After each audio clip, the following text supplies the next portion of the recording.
prestemos atención y tratemos de aprender de los elementos a los que ellos hicieron énfasis en sus casos clínicos, porque son casos que ustedes dirán, son casos sencillos, pero ellos le dieron un enfoque bastante interesante.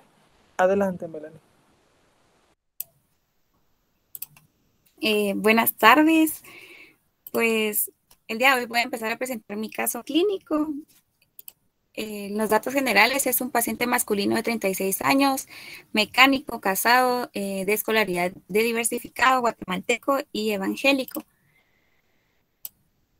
El motivo de consulta pues fue vómitos con sangre de 2 días de evolución. En la historia de la enfermedad actual, el paciente refiere que hace 2 días inicia con episodios de hematemesis en 3 ocasiones, con un volumen aproximadamente de 50 cc, con características de chingaste de café, los cuales se dieron espontáneamente. Sin embargo, refiere que hoy presentó nuevamente pues hematemesis, pero en 2 ocasiones el mismo día, de aproximadamente 30 cc, además de que empezó a presentar astenia y adinamia, por lo que decide consultar. Si bien recordamos, pues la hematemesis es vómito de sangre roja o material en pozos de café, y esto ya más o menos pues hemos visto con los casos anteriores que nos orienta pues a una hemorragia gastrointestinal superior. Sin embargo, pues en los antecedentes... Bastante ilustrativa igual la imagen. Una sí. imagen que pone, que se van a dar cuenta que Melanie, la intención de Melanie es mostrarles el caso como tal, y los datos que va presentando son claros para ir haciendo un enlace diagnóstico, diríamos, lógico y secuencial, pero el enfoque que le da al final es muy interesante, los datos que ella nos va a compartir, que van a quedar como enseñanza. Muy bien, Melanie. Entre los antecedentes, pues en los médicos, el paciente fue diagnosticado con cirrosis en noviembre del 2021 en el Hospital Roosevelt. Sin embargo, pues no recuerda el nombre del medicamento. En los quirúrgicos, pues tuvo una ligadura de varices esofágicas igual en noviembre del 2021 en el mismo hospital. Si bien recordamos, pues un paciente con cirrosis, siempre hay que realizarle pues una endoscopía. Si llega, por ejemplo, a la emergencia, en el término, decía en el libro, pues por lo menos de 12 horas. Entonces, pues a este paciente se le realizó una endoscopía y el paciente presentaba varices esofágicas, por lo que se procedió a realizar una ligadura. Más adelante les traigo unas imágenes. Entre los traumáticos y alérgicos, pues no refiere. En los vicios y manías, pues tomaba 1 o 2 cervezas diarias por 12 años y tabaco niega. Entonces ya más o menos vamos orientándonos a que pues su cirrosis fue una cirrosis es una cirrosis alcohólica, y por lo consiguiente pues le trajo ciertas complicaciones. Al examen físico, los signos vitales al ingreso, pues presentaba una presión arterial de 100/70, una frecuencia cardíaca de 122 latidos por minuto, frecuencia respiratoria de 16, una temperatura de 36.6 y estaba saturando al 96%. Los hallazgos positivos al examen físico, pues en la inspección general, el paciente presentaba regular estado general, lucía agudamente enfermo, tenía una palidez generalizada, en el tórax tenía presencia de ginecomastia. En el examen físico del abdomen estaba distendido, doloroso la palpación superficial y profunda, y presentaba ruidos gastrointestinales intensos. Entre los hallazgos negativos al examen físico, pues no tenía alopecia, no masas, no tenía signos de irritación peritoneal, no tenía hematoquesia, el tacto rectal estaba negativo. Si recordamos, pues entre las manifestaciones clínicas de la cirrosis, pues en los hombres regularmente suele haber una disminución de pelo corporal, ginecomastia, atrofia testicular, y en las mujeres suele haber irregularidades menstruales y amenorrea. Entonces también, o sea, si ponemos atención en los hallazgos positivos al examen físico, presenta una ginecomastia, pero en negativos no tenía alopecia. En los laboratorios, pues observamos de que tenía una hemoglobina de 9.90, tenía plaquetas en 35,000, como en la clase que acabamos de ver, pues como sabemos que el hígado es el principal productor de trombopoietina, y como tiene una fibrosis por la cirrosis, entonces va a haber una disminución porque como es el responsable pues de la producción de las plaquetas.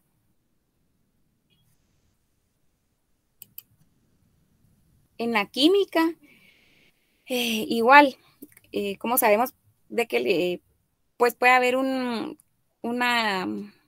afección tanto aguda como crónica en el hígado, entonces debemos de evaluar las transaminasas, las bilirrubinas, la albúmina y la fosfatasa alcalina. Entonces, si nos damos cuenta, pues la bilirrubina total está en 4.40, está aumentada, la directa en 2.30, la indirecta en 2.10.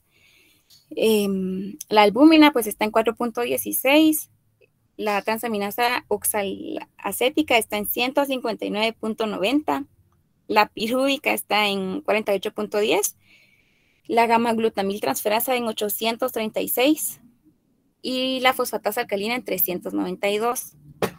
También los tiempos pues están prolongados y esto es pues por lo mismo, ¿verdad? Porque si recordamos el hígado, el hígado nos va a afectar pues todo esto.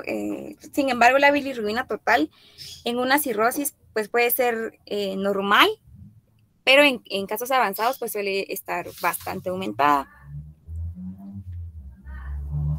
Bueno, esto es a raíz de los datos que presenta Melanie anteriormente, desde la hematología, ¿verdad? Eso hablábamos con ella cuando vi la presentación, que las plaquetas desde ya este paciente estaban reducidas y queda justamente, digamos que pertinente a la clase que acabamos de discutir el día de hoy. Otro dato importante, aunque no se da en este paciente, que los pacientes generalmente con cirrosis suelen presentar neutropenias. Este paciente no está neutropénico, pero es algo a tomar en cuenta. Y pues su hemoglobina reducida porque ha estado sangrando. En la química podemos evaluar, como ya hemos visto en diferentes ocasiones, las pruebas que nos dicen que hay un indulto o hay una lesión hepática aguda, como cuáles, las transaminasas, la gamma glutamil transferasa y la fosfatasa alcalina, así como las bilirrubinas. Eso nos dice inflamación o lesión hepática aguda. Y lo que nos dice si hay una lesión hepática crónica o no es la función de síntesis. 7 días, los tiempos de coagulación. Recuerden que todos los factores de coagulación se producen en el hígado, excepto el factor 8, como ya hemos hablado. Entonces, por eso se modifican los factores dependientes de vitamina K, que es 2, 5, 7 y 9. Entonces, por eso hay alteración en ese contexto ahí. Y pues lo que llama la atención es que la albúmina de este paciente está preservada. Eso es un dato interesante porque le pedí a Melanie que me hiciera el favor de calcularle el score que va a calcular al final. Entonces pensaríamos que por la trombocitopenia, por las bilirrubinas elevadas, por las pruebas hepáticas elevadas, por los tiempos prolongados, este paciente está en una fase final de la enfermedad, pero vean que la albúmina se encuentra todavía en valores preservados. Hoy sí, avanza a la siguiente, por favor. Y aquí está la clasificación de Child-Pugh, donde les puse un neumotécnico para que se nos quede un poquito más fácil, que es la cirrosis batea al hígado, en donde la B corresponde a la bilirrubina total, la A a la albúmina, la T al tiempo de protombina, la E a la encefalopatía y la A a la citis. Entonces, pues nuestro paciente presentaba ascitis leve, lo que nos va a dar un +2. No presentaba encefalopatía, entonces nos da +1. La albúmina estaba en 4.16, entonces nos va a dar +1. La bilirrubina total estaba en 4.40, como vimos anteriormente, lo que nos va a dar un +3. Y el INR está en 1.28, lo que nos da +1. Entonces va a ser un total de 8, lo que lo clasifican pues en la clase B, que nos dice que hay un compromiso funcional. Entonces, estos factores pronóstico, el Child-Pugh, lo usamos para pronóstico. Ven ahí, clase A, sobrevida al año del 100%, a los 2 años del 85%, Child-Pugh B, al año del 80%, a los 2 años del 60%. Entonces, nos sirve para categorizar el pronóstico de nuestro paciente. Entonces, como decía ella, pues pensaríamos que el paciente está bien avanzada en su enfermedad, pero miren que al final queda en un nivel intermedio. Por eso le dije, como vi que haya recolectado todos los elementos, que por favor lo tratara de categorizar en el score de Child-Pugh. Entonces, esa mnemotecnia está muy interesante. Cuando tengan un paciente con hepatopatía, calculen el Child-Pugh que les va a dar estos datos que son importantes. Gracias. Bueno, también se le realizaron estudios de imagen, se le realizó una gastropatía, en donde en el esófago pues, nos describía que tenía una forma y distensibilidad adecuada. En el tercio distal había pues la cicatriz de la postligadura que tuvo en noviembre. También había presencia de varices pequeñas, sin datos de puntos rojos. En el estómago tenía forma y distensibilidad adecuada. Tenía datos de patrón en mosaico severo. Pues esto nos va como que a orientar de que existe pues una hipertensión portal, porque esta es característica de una gastropatía portal severa. Y entre los diagnósticos, y el duodeno pues estaba normal. En los diagnósticos pues nos dice que tiene varices esofágicas pequeñas y una gastropatía portal severa. En la imagen de abajo, perdón, les muestro cómo es más o menos pues el patrón, cómo se ve más o menos pues un patrón en mosaico. Y en la siguiente imagen, cómo se ven las varices. Pongan la anterior, disculpe. Sí. ¿Por qué me gustó este caso? Bueno, si ya sabemos que tiene varices esofágicas que fueron ligadas, recuerden que vimos con ustedes un caso de que había, el caso era producto de varices, de úlceras, de las varices que habían sido previamente ligadas. Este caso me llamó la atención porque el diagnóstico es varices esofágicas pequeñas, o sea, no están sangrando y no se ligaron. Cicatrices en el tercio distal, que son las cicatrices de la ligadura que se hizo en noviembre, pero no están ulceradas ni están sangrando. ¿Por qué está sangrando? Porque tiene una gastropatía portal severa. Y miren cómo se ve la coloración, todos los puntos puntiformes eritematosos en la mucosa del antro gástrico. Entonces, esa es la causa del sangrado en el paciente. Entonces, ustedes pensarían que con octreotide para tratar las varices va a estar bien. Pero en este caso, lo que tienen que usar es inhibidor de bomba de protones. Y es por esta razón, jóvenes, que nosotros siempre, aunque sean de etiología cirrótica con sospecha de hepatopatía, utilizamos IVP y utilizamos octreotide para los pacientes que llegan con hemorragia gastrointestinal, ¿verdad? Gracias, Melanie. Pues en la siguiente imagen les traje pues para que miremos más o menos cómo se ven las varices esofágicas en la imagen de arriba, y en la imagen de abajo pues cómo más o menos se hace la ligadura de estas varices. Y en la marcha diagnóstica, pues el diagnóstico definitivo es que nuestro paciente pues tiene una hipertensión portal. Si recordamos, es una de las complicaciones de la cirrosis.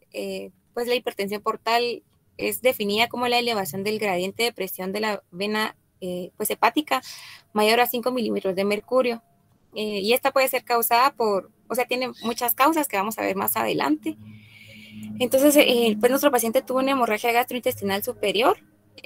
Se colocó como varicial porque pues presentaba antecedente de varices esofágicas y ahorita presentaba unas pequeñas. Y pues la principal, la gastropatía portal severa.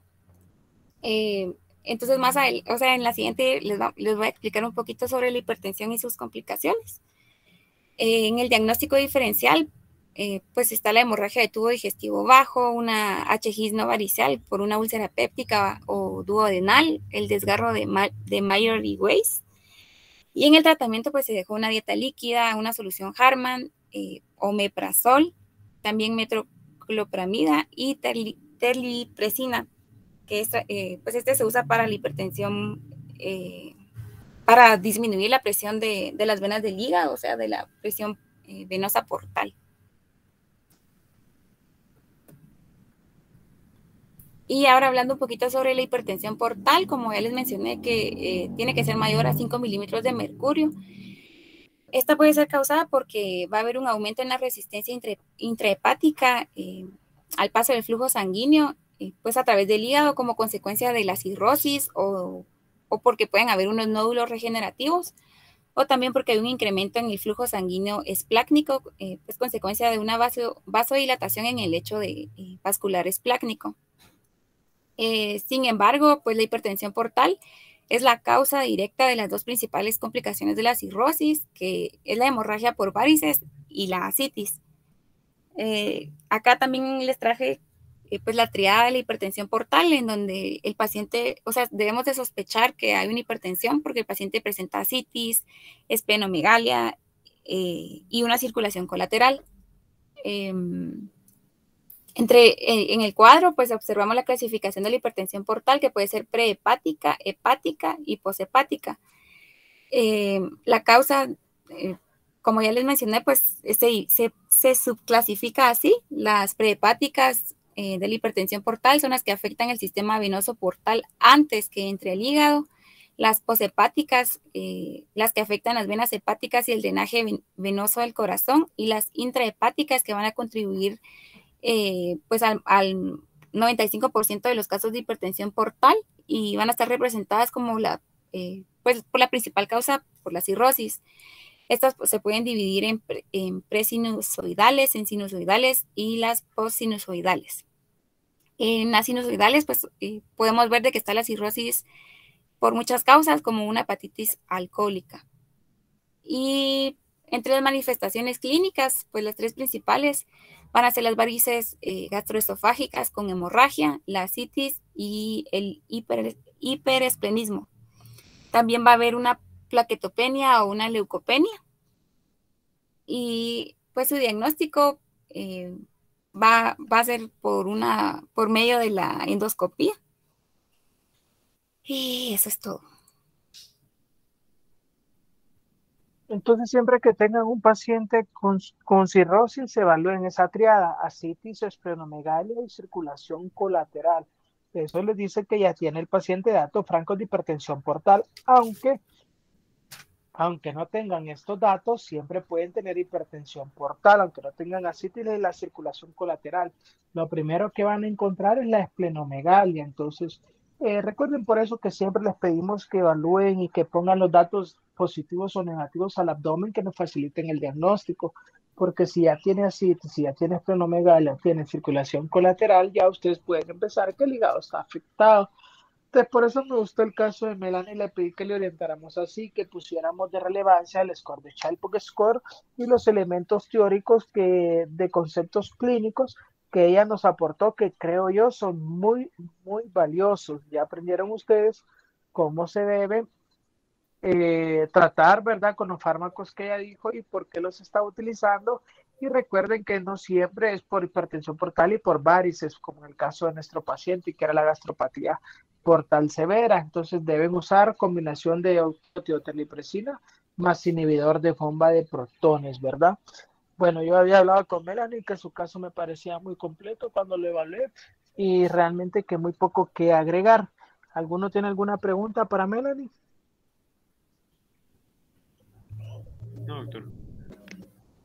Bueno, si no hay ninguna pregunta para Melanie, le vamos a dar el paso al doctor Beteta. El doctor Beteta también ha estado revisando conmigo la presentación, se ha esforzado por conseguir los elementos clínicos fundamentales y realmente que tiene un muy buen caso clínico que cambia un poco la idea de los conceptos que nosotros normalmente conocemos de esta patología. Melanie, le extiendo mi felicitación nuevamente y vamos a darle el paso al doctor Beteta.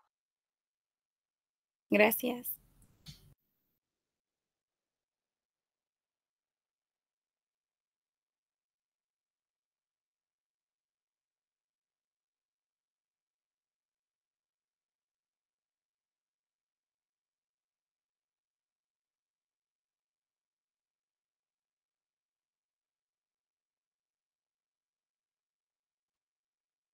Edgar, ¿puedes compartir tu pantalla?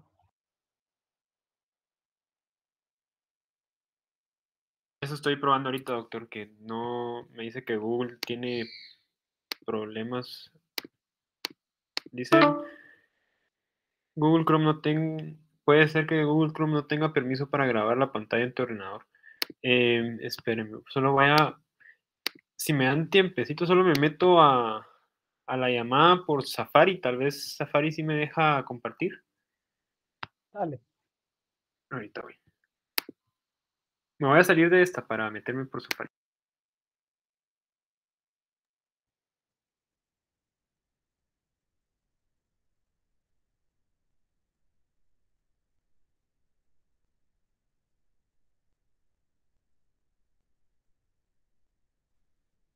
Berenice, ¿qué tal? ¿Cómo está usted? ¿Cómo le ha ido en su servicio? Hola doctor, buenas tardes. Pues bien, estoy en Coronarios. Ah, bueno, está disfrutando de la vida. Sí, doctor, aunque no sé, tal vez le quería comentar el caso de un paciente en el que, Ajá. bueno, no sé, neumo y cardio tienen como cierta duda, porque por ejemplo, es un paciente con antecedentes de tabaquismo, índice tabáquico en 15. Él ingresó al servicio por infarto agudo al miocardio con elevación del segmento ST en la cara inferior. eh, También por enfermedad trivalvular. Bueno, ahorita está por enfermedad trivalvular, pero eh, iba a ir a Unicar. Él es salvadoreño, pero él iba a ir a Unicar y bueno, se complicó un poco eso por los trámites. Entonces, durante Sí lo ese conozco, tiempo, ese ujú, es el señor que cuando llegó a la emergencia lo trombolizamos, ajá, pero la trombolisis no fue efectiva, ¿cierto? sí. Sí lo conozco. Ajá. Sígame preguntando. Entonces, bueno, entonces él ahorita lo iban a llevar a Unicar para hacerle el bypass coronario, pero el problema es que no saben. Bueno, Neumo dice que él tiene un edema agudo de pulmón, pero es causado por la insuficiencia cardíaca debido a la enfermedad trivascular, perdón. Pero Infecto dice que probablemente sea una neumonía intersticial, pero ahora Neumo dice que también puede ser COVID, aunque se le hizo el hisopado y el hisopado salió negativo. Sí, el tenis sopado negativo desde que ingresó. ¿Y la tomografía cómo se ve, Berenice? ¿Ya vieron, le pudieron hacer tomografía o no lo han podido sacar a tomógrafo? Sí, hoy se le hizo una tomografía de tórax y en esa se ve un patrón de vidrio esmerilado. El doctor Rodríguez dice que probablemente sea, bueno, él también piensa que es COVID, pero algunos, los de Neumo dicen que probablemente sea por insuficiencia cardíaca. Sí, el virus esmerilado no solo es propio de COVID, lo que pasa es que ahorita agarró auge el término, pero virus esmerilado estamos viendo desde muchos años atrás en patologías asociadas a enfermedad del intersticio pulmonar, como usted decía. Lo importante aquí es determinar ahorita si está infectado o no.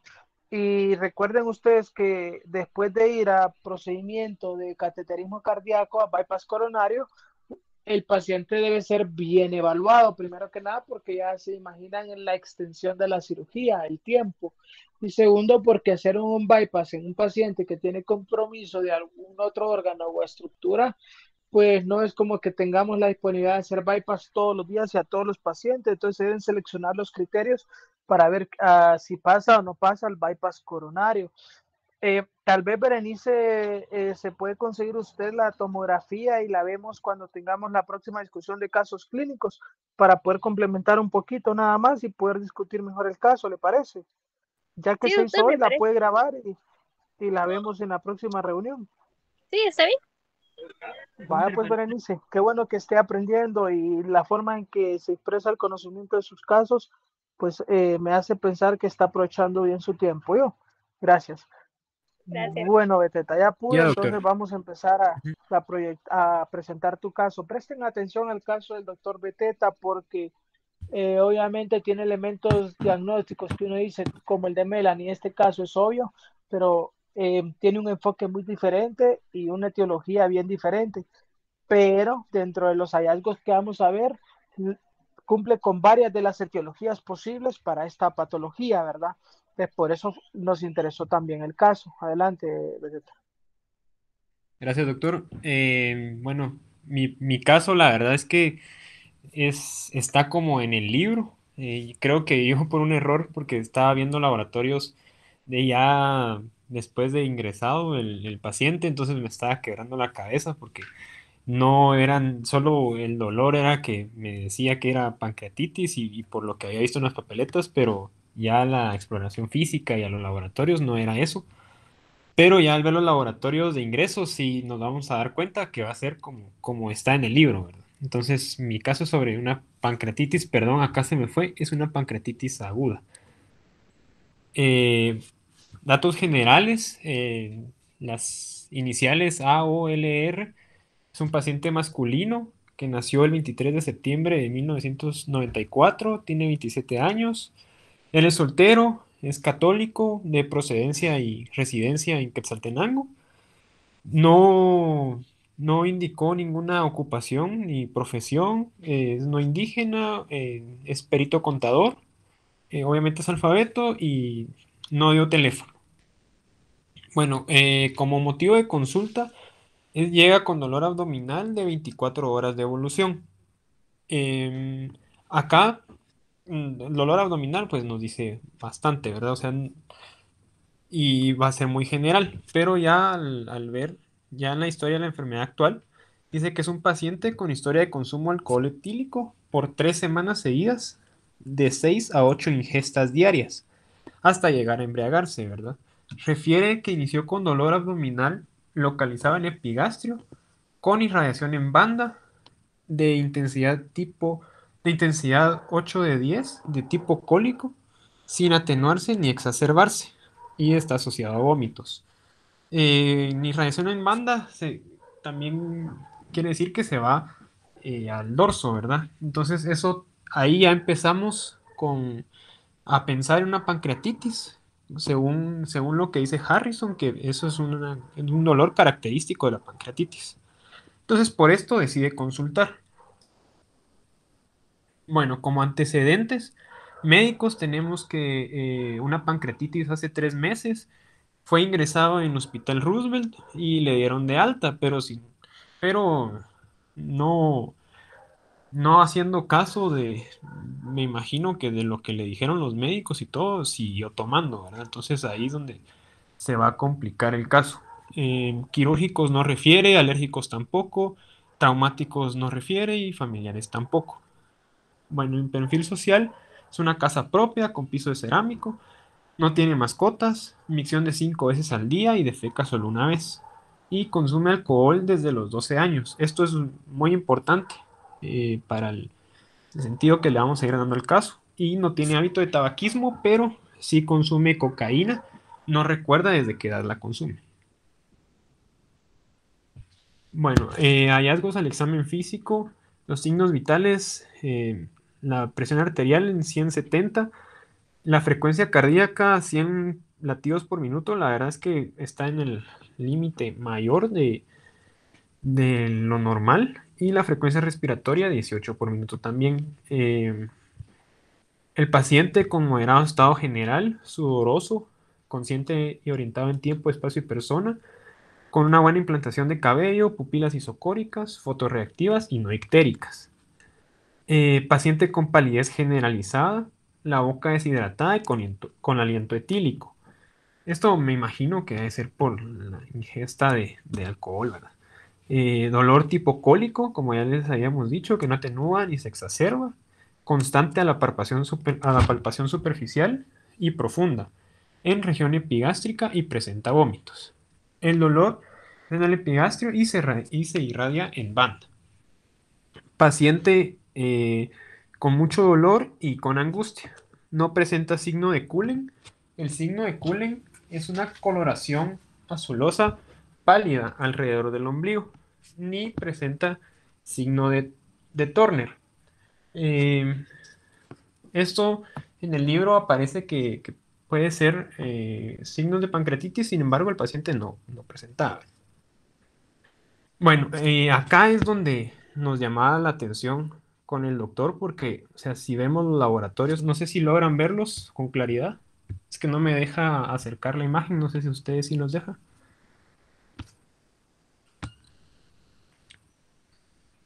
Solo haciéndola grande por cada uno de ustedes, creo que la van a poder Sí, ver.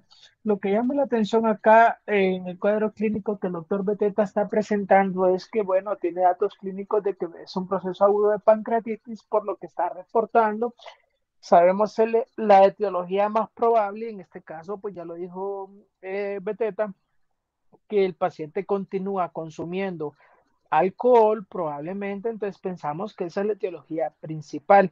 El signo de Collen y el signo de Gray Turner son muy importantes y eso siempre que tenga un paciente con pancreatitis deben ir a evaluarlo porque el signo de Collen y el signo de Gray Turner les indica si la pancreatitis es hemorrágica, ¿verdad? Entonces él hizo bien en colocar estos datos, sobre todo porque vamos a ver al final del caso qué tipo de pancreatitis es. Ahora bien, tome en cuenta la frecuencia cardíaca que mencionó, la temperatura que tenía tu paciente. Vamos a evaluar ahorita los laboratorios y si quieres describir los laboratorios y después vamos a hacer un ejercicio. Está bien, doctor. Bueno, en la hematología completa vemos que los glóbulos blancos están aumentados de tamaño, perdón, aumentados, altos. Tiene 16.84. Eh, También neutrófilos, 83%. Los glóbulos rojos, acá vemos que están elevados en 6.23. La hemoglobina está en 18.60 y el hematocrito está en 56.60. O sea, esto nos indica que hay una hemoconcentración, ¿verdad? Puede ser por la deshidratación que tiene y que también la pancreatitis causa estos problemas. Los tiempos están prolongados, el TP está en 13.9 y el INR está en 1.26. No es tan significativo, pero sí está elevado. En la química vemos que la glucosa está en 223.30 y lo normal sería hasta 110. Acá sí es una glucosa significativamente alta, perdón, porque vemos que está casi que el doble, ¿verdad? Acá estaba viendo el libro y dice que puede ser porque como el páncreas es el que secreta insulina al haber un problema pancreático, entonces pues obviamente va a dejar de secretar insulina y esto nos va a elevar la glucosa. Aparte que va a haber mayor secreción de glucagón. La creatinina está en 2.47, también está elevada. Ácido úrico en 11.2, también elevado. También otra cosa importante, la bilirrubina total está en 2.92. La bilirrubina directa está elevada también en 1.19 y bilirrubina indirecta en 1.73. Albúmina igualmente, 4.82. El perfil lipídico también nos llama mucho la atención porque en triglicéridos tiene 1390 y según los valores acá del laboratorio del Hospital Roosevelt sería hasta 200 lo máximo. Entonces sí vemos una elevación significativa, ¿verdad? En colesterol total igual 388. Bueno, todo el perfil lipídico, la verdad es que está elevado. Transaminasas oxalacética está en 679. Transaminasa pirúvica en 303. La gamma glutamil transferasa en 1388. Y acá, como les digo, las dos cosas que nos indican la pancreatitis sería la lipasa y la milasa.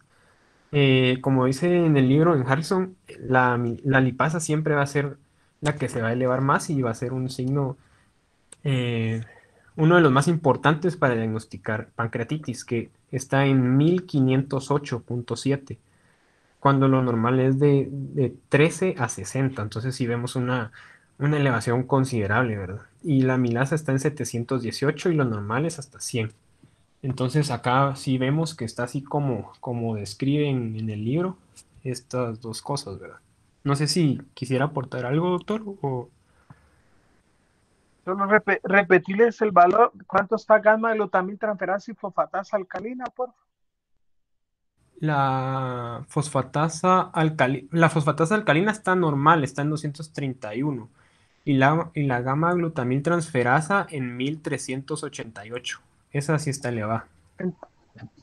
Entonces, esto llama la atención. Bueno, hablábamos con Edgar porque al inicio no teníamos una causa y él solo presentaba un cuadro de pancreatitis, pero no teníamos con qué corroborarlo, pues solo cumplía un criterio de 3. Luego conseguimos la química de ingreso y el estudio de imagen y al final van a ver que el paciente cumple con 3 de los 3. Ahora bien, lo que llamaba la atención en hematología es primero que nada los 16.000 glóbulos blancos, como mencionaba Edgar, acompañado de un hematocrito ligeramente elevado.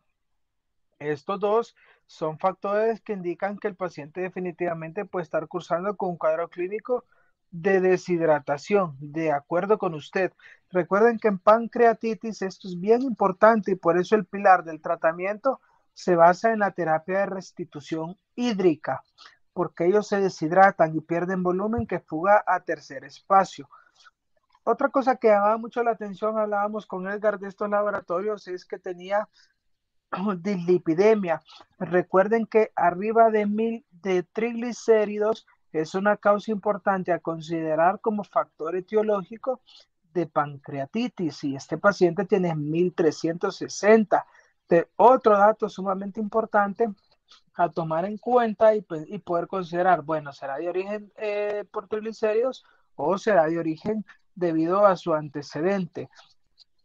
Luego, otra cosa que llamaba la atención es que tiene la fosfatasa, las bilirrubinas levemente elevadas, tiene las transas elevadas, la amilasa lipasa elevada y que tiene la, y que tiene la gamma glutamitransferasa elevada.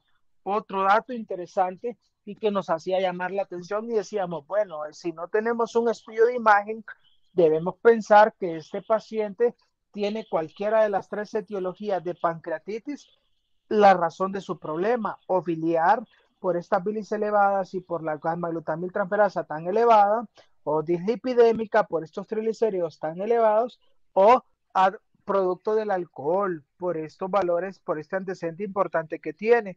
Entonces, por eso nos llamaba mucho la atención con Edgar y empezábamos a dilucidar el caso basados en estos contextos que les estoy mencionando. Entonces, vean qué interesante y vamos a ver al final cuál es la explicación probable de todo este problema. Continúe, Edgar. Gracias, doctor. Bueno, acá al paciente se le hizo un ultrasonido de abdomen superior y también se le realizó una tomografía como la del video acá. Eh, Conseguí los dos informes del ultrasonido y conseguí también el de la tomografía. Y en el informe de ultrasonido, disculpen, se lo voy a pausar. Es que no pude quitarle el audio al video.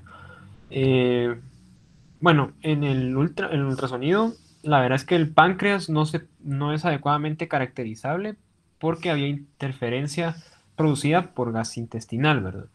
Lo que sí llamó la atención en el ultrasonido es que el hígado se observa aumentado de tamaño, midiendo el lóbulo hepático derecho 168.5 milímetros y el izquierdo 68 milímetros. Esto es un hallazgo en relación a una hepatomegalia, que me imagino yo que puede ser por los años que lleva consumiendo alcohol también, ¿verdad? O sea, es relacionado a ese problema que tiene.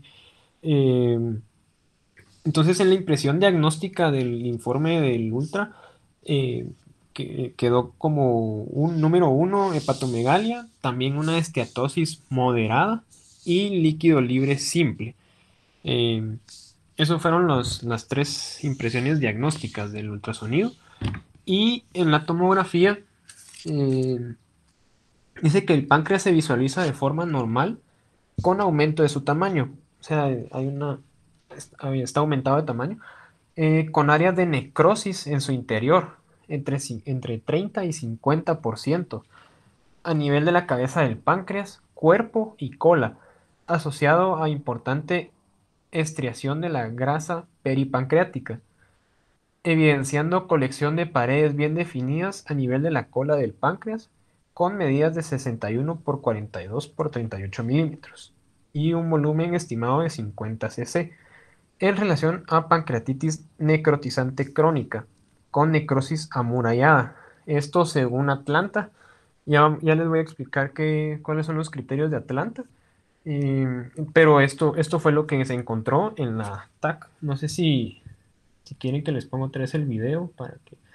Lástima que no puedo quitar este signo de acá de play para que se vea bien. Sí, vean en la zona donde debiese localizarse el páncreas, que vemos unas cavidades llenas como de gas. Eh, o recuerden que el gas en la tomografía se ve hipodenso. Entonces vean en la región pancreática que la estructura se ve como con gas en el interior y con cambios de coloración, se ve con densidades heterogéneas el páncreas. Entonces, pásela de nuevo, Edgar. Sí, doctor. Lo voy a regresar.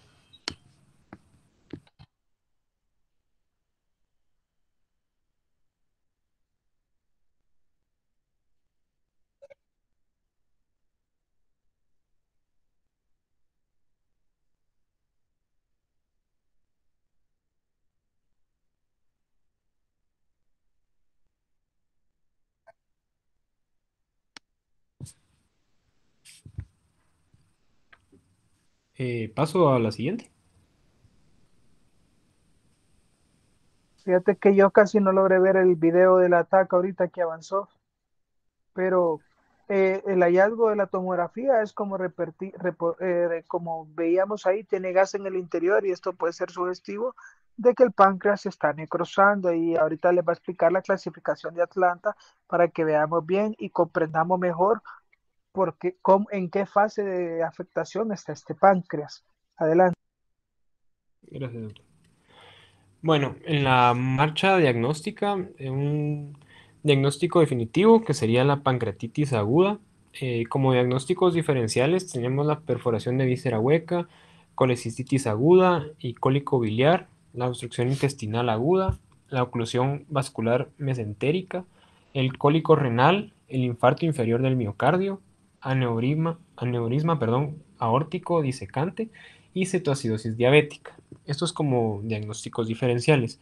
En el tratamiento, acá en el libro, y me pude dar cuenta en en la papeleta, en los medicamentos, o sea, como ya usted dijo, doctor, lo importante es la fluidoterapia, y también recomiendan ciertos medicamentos analgésicos, ¿verdad? Aquí podemos ver el Sertal, la metoclopramida, la nitidina. Se le eh, administró insulina también por por la glucosa que ya habíamos visto que estaba elevada.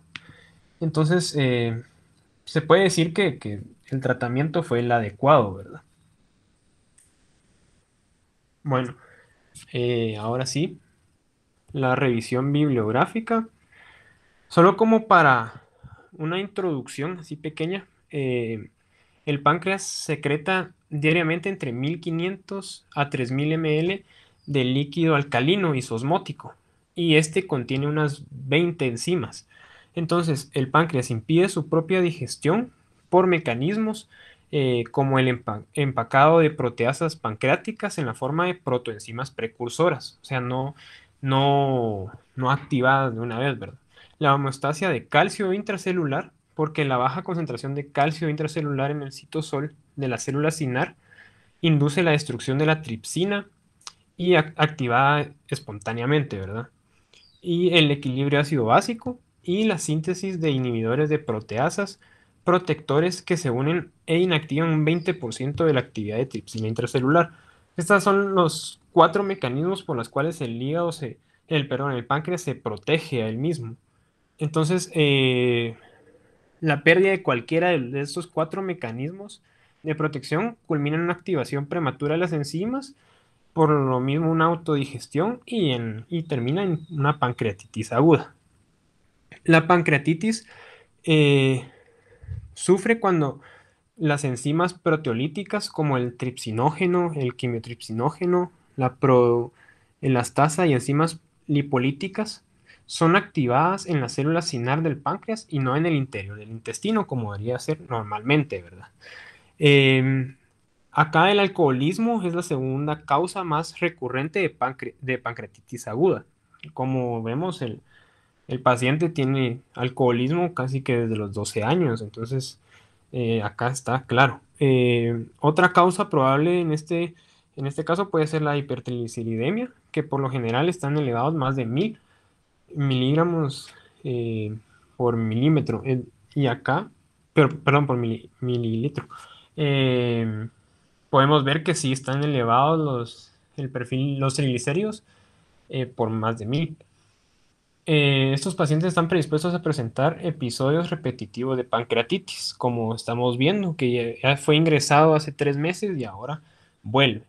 Eh, También es importante que en el cuadro histopatológico hay dos, la pancreatitis intersticial y necrosante.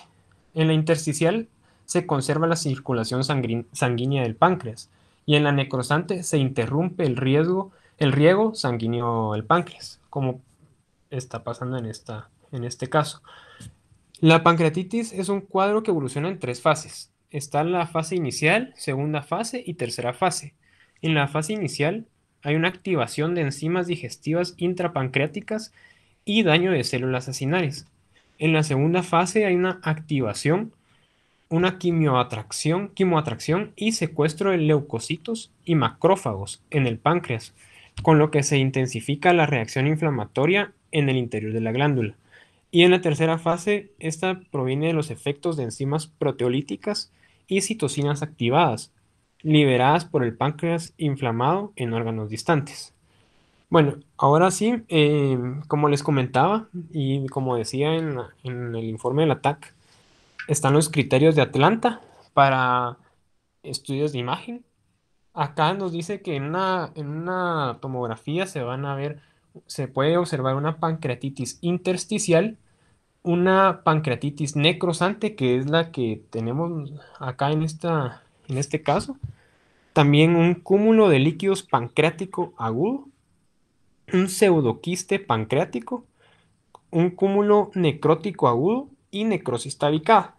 Entonces, en la clasificación revisada de Atlanta, en las fases de la pancreatitis aguda puede ser temprana y tardía. Eh, También estos criterios de Atlanta definen la intensidad de dicho trastorno como pancreatitis aguda leve, pancreatitis aguda moderadamente grave y pancreatitis aguda grave.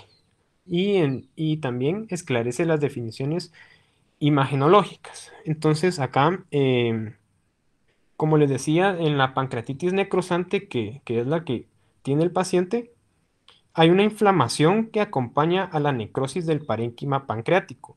Hay una necrosis peripancreática o pueden ser ambas. Eh, este signo es el más importante para identificar una pancreatitis en fase tardía. Como podemos ver acá por el tiempo de evolución que tiene y todo, entonces va a ser una pancreatitis en fase tardía y el signo más importante va a ser la pancreatitis necrosante. Entonces acá me gustó ya cuando estuve revisando el caso y estaba leyendo Harrison, me gustó porque todo lo que presentaba mi paciente estaba ya escrito en el libro, estaba así como en el libro. Eh, bueno, el parénquima pancreático no capta el medio de contraste intravenoso y no presenta intensificación, como podemos ver en la TAC. Y como tratamiento ya dijimos la fluidoterapia intensiva y el analgésico intravenoso, ¿verdad? Entonces, muchas gracias. Gracias, doctor, por el apoyo y a ustedes por escucharme.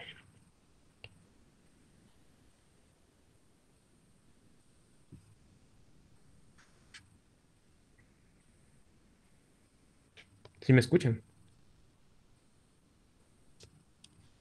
Sí. Va. Sí, sí te escuchamos bien, Edgar. Bueno, como dice Edgar, el cuadro clínico, como él revisó Harrison, todos los aspectos clínicos se fueron desarrollando como tal. Antes usábamos y van a encontrar que todavía se reportan las pancreatitis como Baltasar, Baltasar A, Baltasar B, sucesivamente. Luego la clasificación cambió y como ya dijo Edgar, ahora hay una clasificación aguda y una clasificación crónica. Nuestro paciente ya lo reportan como necrosis pancreática. Por eso era importantísimo el caso. Todos los pacientes que lleguen con pancreatitis a la emergencia tienen riesgo, pero la peor pancreatitis o etiología de pancreatitis es la alcohólica, porque estas sí necrosan directamente las células pancreáticas. Ahora bien, aquí la pregunta es, ¿qué hacemos con un paciente con pancreatitis necrotizante? Bueno, aquí es donde tiene mucha utilidad los criterios del SIRS, el síndrome de respuesta inflamatoria sistémica. Vimos que tiene que ver con la frecuencia cardíaca arriba de 90, con la frecuencia respiratoria arriba de 20, con la temperatura arriba de 38 o de abajo de 36 y los glóbulos blancos arriba de 14.000 o menor de 4.000, de 12.000 o menor de 4.000. Nuestro paciente tenía 16.000 glóbulos blancos, 122, si no recuerdo mal, de frecuencia cardíaca, y pues la respiratoria y la temperatura, si no la recuerdo, ¿cuánto tenía, Rolando?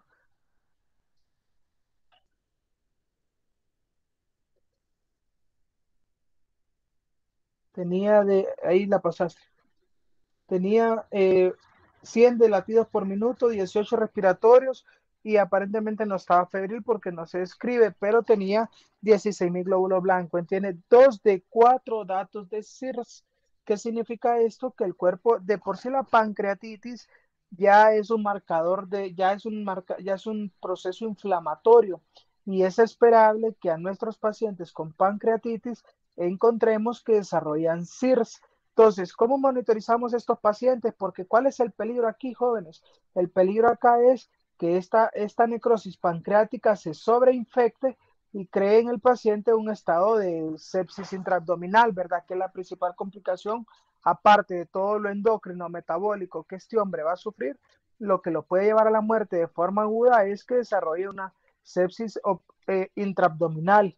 Entonces, es importantísimo que a estos pacientes que tengan ustedes con pancreatitis alcohólica no se queden en el ultrasonido, porque ya vieron que el ultrasonido no decía mayor cosa, sino que vayan al elemento diagnóstico que refiere Harrison, que es la tomografía.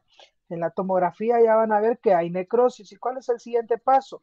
Por eso, la literatura dice que cuando hay necrosis, el paciente se le debe dar por lo menos 4 semanas para que la necrosis que va a desarrollar termine de localizarse. Y a las 4 semanas ya tener una idea clara de hasta dónde se va a extender la necrosis de ese páncreas. Y en ese momento, dependiendo de la extensión y la cantidad de necrosis, se decide o no llevar a sala.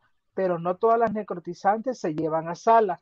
Ahora bien, si a través de los datos de SIRS, si nuestro paciente desarrolla fiebre, si le medimos, como dice Harrison, una procalcitonina y demostramos que esta está elevada, nuestro paciente está desarrollando infección sobre ese tejido necrótico y ahí hay que llevarlo a debridar toda esa grasa y a quitarla, ¿verdad? Pero termina perdiendo su páncreas porque se necrosa por completo. Por esta variedad y por esta salvedad y aparte que porque teníamos que descartar cualquiera de las 3 etiologías por los laboratorios, me gustó mucho el caso de Edgar. Edgar me decía que podría preparar otros cuando nos hacían falta algunos elementos, pero le hice énfasis en que mejor consideramos lo que hacía falta y por eso él pudo presentar el caso de la forma completa como lo presentó. Deben tener en cuenta entonces la enseñanza principal aquí es que cuando tenemos diferentes etiologías probables se deben enfocar a tratar las 3 y que la peor pancreatitis que puede, como agente etiológico de pancreatitis que una persona puede tener es alcohólica, porque esta es la complicación, termina necrosándose y que no todas las necrosis se operan, hay que estar pendiente, dar 4 semanas para que se delimite la extensión de la necrosis y en ese momento llevar a sala.